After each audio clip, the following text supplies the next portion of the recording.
Welcome to the Encouragement Engineering Podcast, where we help people to combat the negativity that inundates our daily lives with a positive perspective and positive action. Today's guest is Karen Cordaway.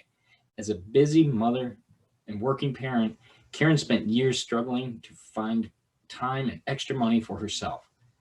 That is until she figured out how to reclaim her schedule and infuse more affordable bucket list experiences into everyday life. As the author of the Everyday Bucket List book, 10 Steps to Bring You More Exciting Experiences into Everyday Life, she turned her bucket list dreams into reality. With a little planning, a bit of strategy, and a dash of creativity, she shares her signature step-by-step process to help others just like you do the same. Karen has written about shopping tips, cost-cutting, smart spending, and other money-related topics for Clark Howard, Huffington Post, and nationally syndicated articles for U.S. News. She's now combined her money know-how and bucket lists topics. Her insight have been shared all over the internet in Money Magazine, Yahoo Finance, Market Watch, The Consumerist, Rockstar Finance, and even O Magazine. She now inspires everyday people to fulfill their bucket list dreams, both big and small. So please welcome to the show, Karen Cordaway. Karen, thank you for taking the time today. I really appreciate you being here. Thank you so much for having me. I'm excited to be on your show. Well, thanks. And it's interesting because what you talk about is, I think, what a lot of people think about, but you actually did it. And that's a great thing. So if we could, let's give our audience a little bit of background about you, how you got to where you are today. Okay, well, you read all of those things that I've done, which is a big part of my journey and how I came to the whole bucket list thing. Because when you're writing about money saving tips and budgeting and shopping tips, you're cutting, or sometimes it brings up negative feelings sometimes for people, and people don't want to hear about budgets and what I can't do. And I wanted to bring the fun into what you can do with your money if you are responsible and you can be strategic for people on all types of budgets. So it was kind of an epiphany where I was like, let's focus on fun. What do I want to do instead of what do I have to cut just to get by, or just to survive, or just to have a house? Right. It's like if you start to focus on the things that you want, you'd be surprised how you get creative and start coming up with ideas and ways to do those things. And that's what's interesting. People forget that idea that if you start to believe it, think it, your mind will help guide your actions, so that you're taking those actions to achieve those items you want. And it's interesting how you talk about that, because everybody thinks, well, bucket list, those are those big dreams that we can never really afford, but we want to get to someday. But what's interesting is you go into the everyday bucket list. Tell us about that, because I think that brings it into reality for people. Right. Well, that's another part of why I decided to write a book, because so many of the travel bloggers out there, they're very young. They don't necessarily have a family or a home, or if you're a travel blogger, you have a lot of flexibility. So I felt like they don't really represent the average person.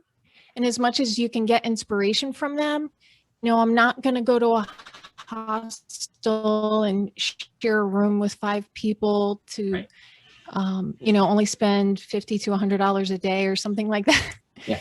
And I actually admire people like that.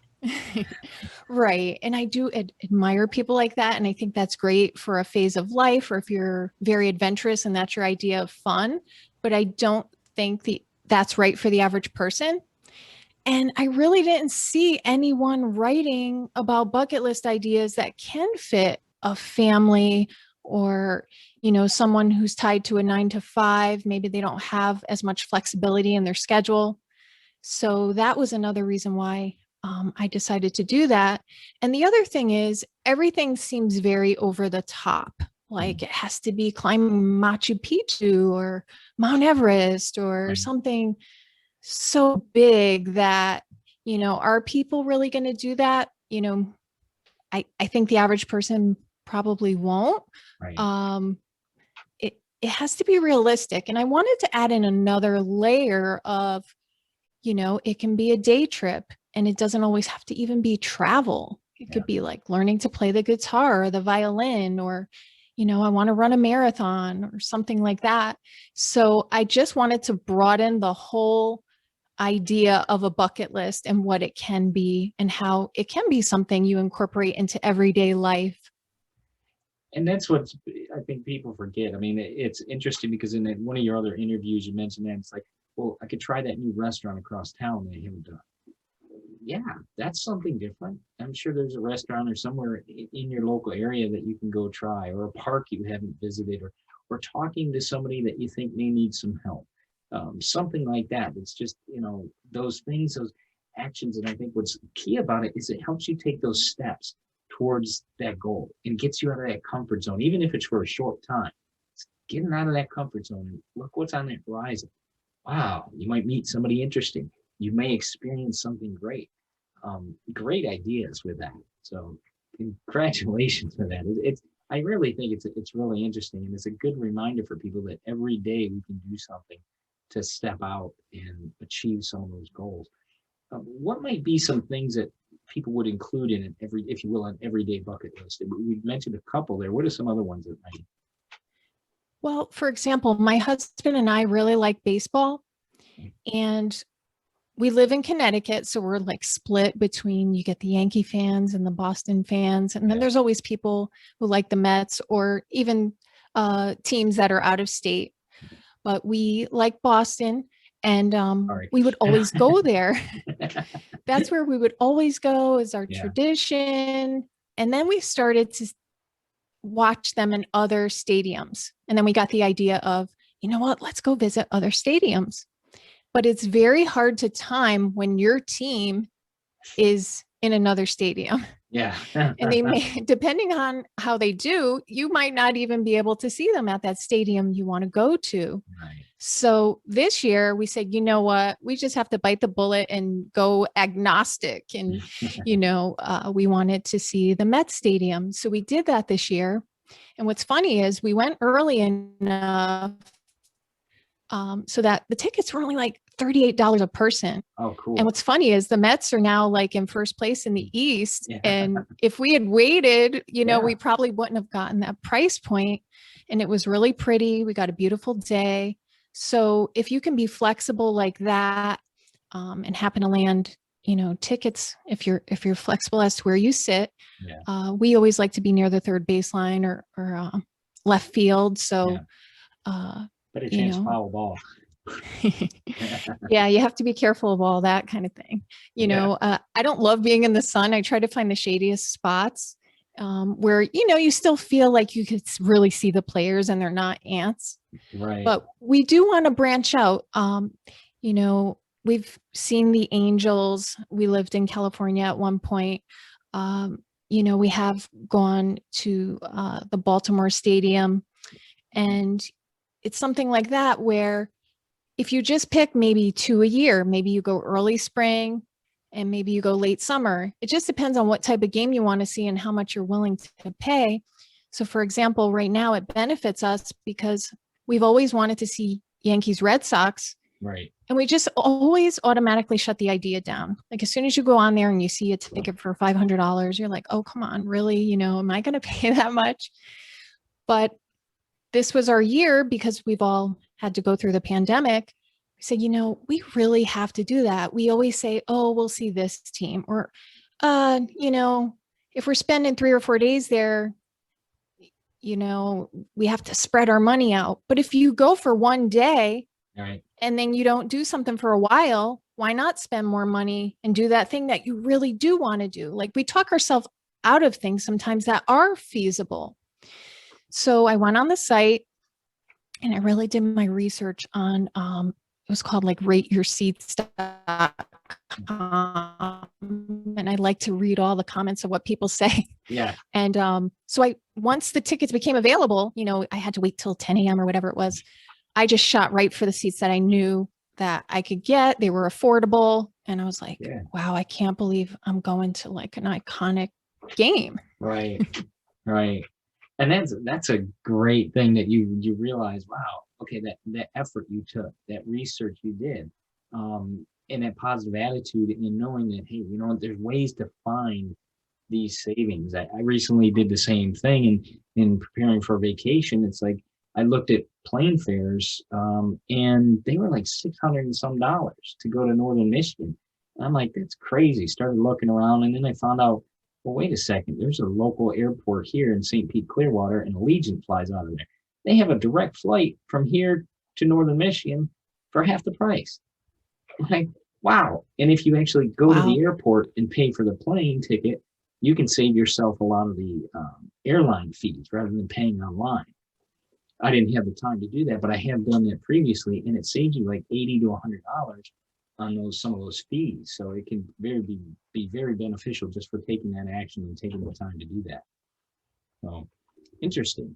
Now, absolutely. There's another. Yeah, because you sometimes you just hear of the fancy ways, the apps and these sites, and there's always like some old school trick or something. You just show up on your own, or maybe you pick the brain of somebody who works there and they give you that inside scoop. And, people, don't readily share that. It doesn't sound like the fancy, sexy thing to say, but those work equally as well, sometimes better. Ticket windows are still available at ballpark. You can go up there and get some decent seats at the day of the game. So why not? Exactly. One of the other bucket lists you mentioned is the unique bucket list. What are some of those items that are on a unique bucket list, if you will? Well, so much of this is subjective. Okay. But I try to steer people away from, I want to go to Hawaii or Machu Picchu. So do something unique where, I'm sorry, it's going to be something that is specific to your area, or you have to do some brainstorming. Like what I have people do is generate your interests. If you're completely blank and you don't know what to do and you are looking for that thing, you don't know what it is, start with your interests. Maybe it's music. Do you want to see a concert? Do you want to see some sort of, unique musical experience? Mm-hmm. Like I want to say recently, I went to the Museum of Modern Art in New York, and there were so many different things there that even if I had researched and looked, I don't know how to explain it. You have to be really good at research and finding those unique things. I'm drawing a little bit of a blank at the moment, but it's really about figuring out what you really like and what is out there. So you can even go with a theme. So if we're thinking unique, maybe like a vineyard. Maybe you do something where you go to Napa and you do something where maybe wine is your thing. I recently interviewed someone on my own podcast who's out of Kentucky, and I didn't even know that most of the bourbon is made from Kentucky. So there's like a bourbon trail. And there's, there's even people you can follow on social. Like there's this girl or woman, her handle is like, we'll travel for tacos. Maybe you do something just for a certain kind of item. Like if you like barbecue and you want to try all the different barbecues from like Texas and, the South and Kansas, and something where it's something that you like, but it's unique. It doesn't have to be something that's already pre-made, because that was really just somebody's idea that blew up. You could do your own thing. You could hike, you could bike in different places. You could get super specific, like in the Northeast, there's a lot of lighthouses. Right. You could go and do a lighthouse tour, but, you can make up your own and just pick the ones you want to see. Like I was recently in Block Island, Rhode Island, and there was a really cool lighthouse there. And that was a fun experience as well. But even when you say unique, I really love day trips. And the thing that's cool about a day trip is you can base it around the weather. So if you are someone who can only do things on the weekend, and you go, okay, if it's nice weather, I'm going to do this, this, or this. Right. And some of these places you can, like where I live, you can get tickets to go on a ferry Right. the day of, or you can order like the day before. So if you have an idea of, what the water is going to be like or the weather in general, you can hop on a ferry over here. And these are bucket list ideas that we were always meaning to do, just never did them. Right. So like there's a day trip to Port Jeff in Long Island, New York. And then, like I said, Block Island, Rhode Island, there's Nantucket, Martha's Vineyard. There's so many things that are really exciting, and they're very unique when you're saying like, maybe you hop a bunch of islands, like you pick that theme and explore that way. Huh. Interesting. And it makes it fun. Like you said, it's not your traditional, vacation of doing X, Y, Z and doing all the touristy things. You get to really experience that area or that event, which is very unique. Great ideas with that. And I just want to add one more because someone mentioned this out of Atlanta. There's actually an Airbnb. It's a tree house. Oh, cool. So you can stay in a tree house in Atlanta. And I think it's about $300 a night, right? So that's very unique. And, who doesn't want to try that? I think that's really cool. So there's a lot of unique Airbnb places as well. That's definitely different. And I'm sure, it doesn't have to be a week stay. You can do it a couple nights and enjoy that. Wow, in Atlanta, that's different. Wouldn't think it'd be there. Interesting. You mentioned also a meaningful bucket list. Tell us about that one, because I think that one gets a little closer to personal preference or maybe heartstrings. Is that right? Right. And in my book, I have an acronym. I use the word bucket, and I go through each letter and explain, to broaden my definition. Right. And the U is to understand what you value.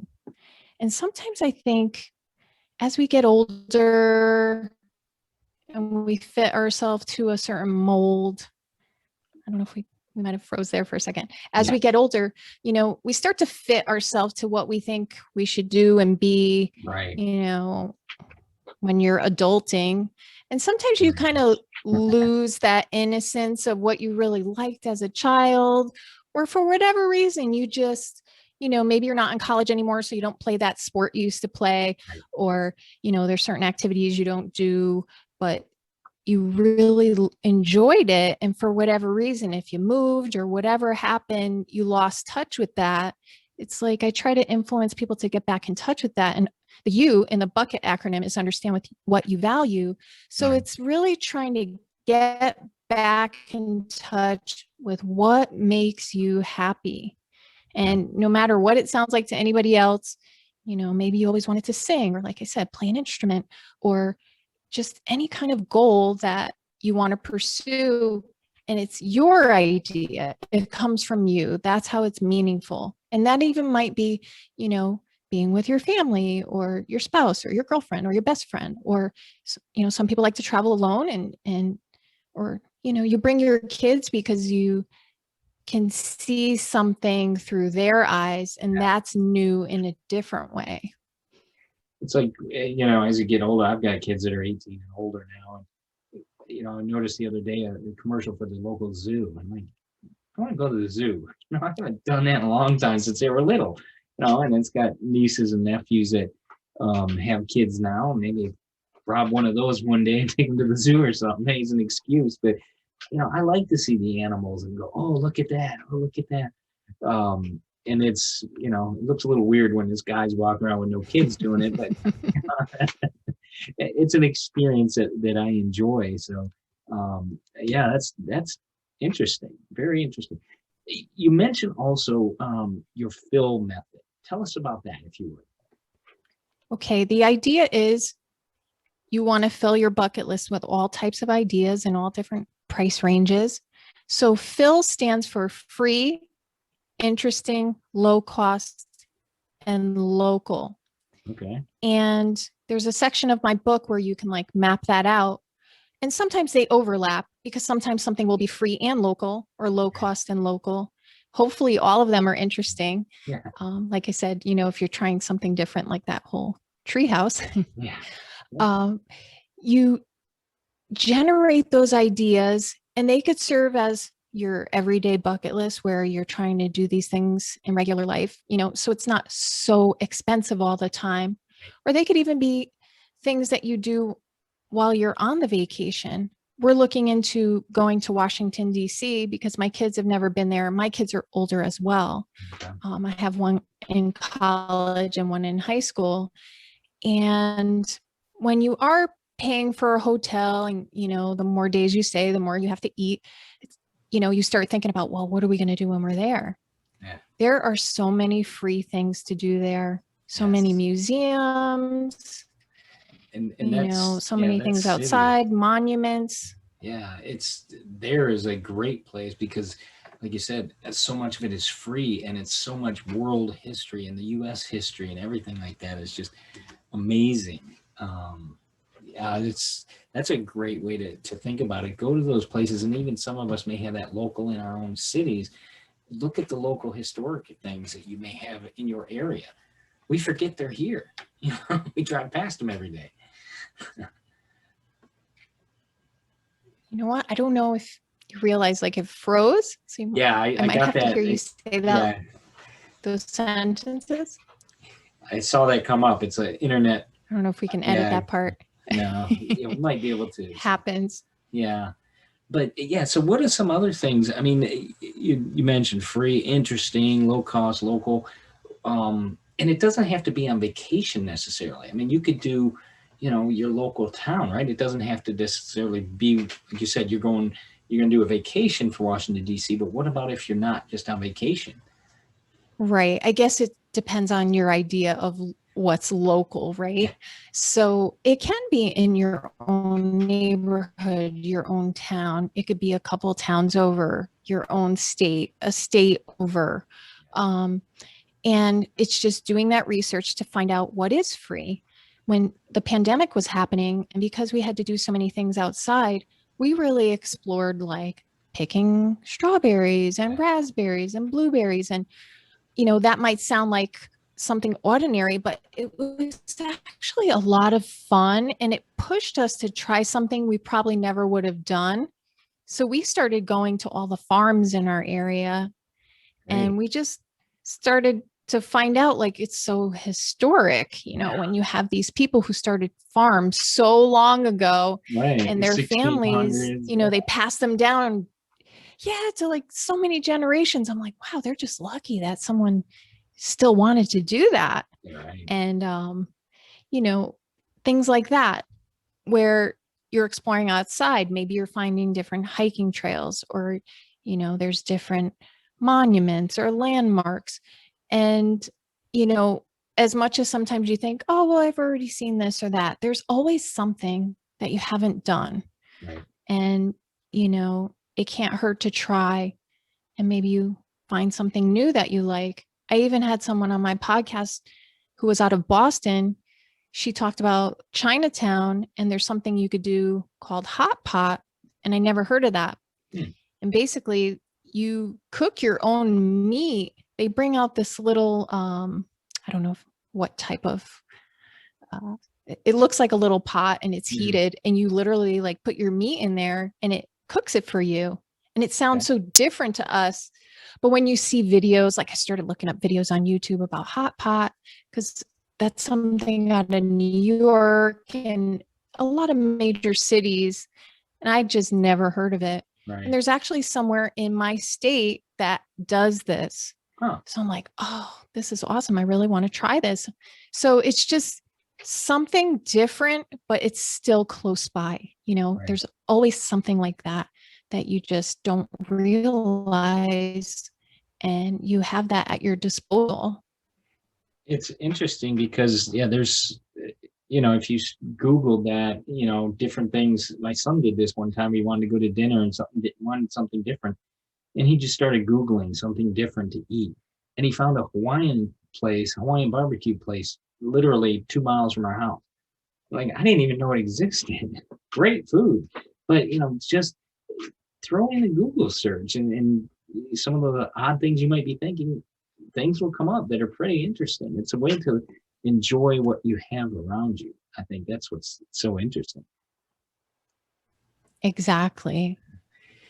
Now it's interesting to me because your background being with financial and money savings, and how that all plays into this, because you help people to, like you said, find the free things or the interesting things local, so it doesn't cost a lot. But do you help people to look at the bigger picture too when they have these larger bucket lists, like you said, Machu Picchu or whatever? It's not that that's not attainable, it just takes a lot longer. Do you help coach them and get through that, or give them ideas on how to build that savings? I do in my book, because the idea is you don't want this to compete with your emergency savings, your retirement goals, your regular bills, right? Yeah. You don't want to splurge on that vacation and then, oh no, I can't pay my mortgage, right? We're not trying to be that person. Yeah.